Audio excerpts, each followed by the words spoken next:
അടുത്തത് തുലാക്കൂറാണ്. ചിത്രയുടെ അവസാനത്തെ 2 പാദവും ചോതിയും വിശാഖം മുക്കാൽ 1, 2, 3 പാദങ്ങൾ ചേർന്നതാണ് തുലാക്കൂറ്. 10ാം ഭാവത്തിൽ ആണ് വ്യാഴനും ബുധനും ശുക്രനും സ്ഥിതി ചെയ്യുന്നത്.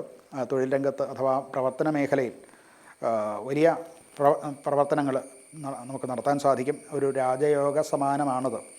മേലുദ്യോഗസ്ഥന്മാരുടെയൊക്കെ ശ്രദ്ധ പിടിച്ചുപറ്റാൻ സാധിക്കുന്നുണ്ട്. ഈ കൂറിൽ ജനിച്ചവർക്ക് നമ്മുടെ കഴിവുകളും അറിവുകളും എക്സ്പീരിയൻസും ഒക്കെ പ്രകടിപ്പിക്കാനുള്ള പുതിയ അവസരങ്ങളും നമുക്ക് വന്നു ചേരും. സ്ഥാനക്കയറ്റം ഉണ്ടാവും. പുതിയ ഉത്തരവാദിത്തങ്ങൾ കിട്ടും. അതുപോലെ പ്രൊഫഷണലിലും ഒരു കൂടുതൽ അംഗീകാരവും ഒക്കെ കിട്ടാൻ സാധ്യതയുണ്ട്. ബിസിനസ് മറ്റുമൊക്കെ ചെയ്യുന്നവർക്ക് തൻ്റെ സ്ഥാപനത്തിൻ്റെ ഒരു വിശ്വാസ്യത വർദ്ധിപ്പിക്കാനും കൂടുതൽ പിന്തുണ നമ്മുടെ ബിസിനസ് കസ്റ്റമേഴ്സിൽ നിന്ന് ഒക്കെ ഉണ്ടാകാനും ഉള്ള സാധ്യതയുണ്ട്.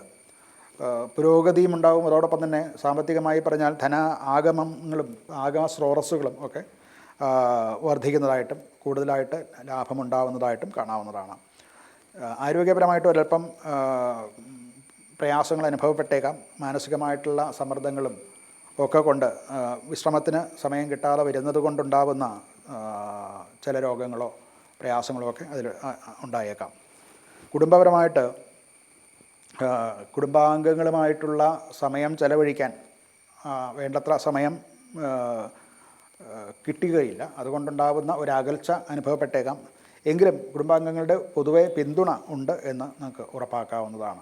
വേണ്ടത്ര സമയം കണ്ടെത്താൻ ശ്രമിക്കേണ്ടതാണ്. നിങ്ങൾക്ക് വേണ്ടത്ര സമയം കണ്ടെത്താൻ പഴയതുപോലെ സാധിച്ചെന്നിരിക്കില്ല. ഈ പ്രവർത്തനത്തിൻ്റെ കൂടുതലുമുണ്ട്. പരിഹാരമായിട്ട് മഹാലക്ഷ്മിക്ക് നെയ്വിളക്ക് സമർപ്പിക്കുക. മഹാവിഷ്ണുവിൻ്റെ ക്ഷേത്രത്തിൽ അലങ്കാര വസ്തുക്കൾ ഒക്കെ സമർപ്പിക്കുന്നതും ഒക്കെ അനുകൂലമായിട്ടുള്ള ഫലം ചെയ്യും.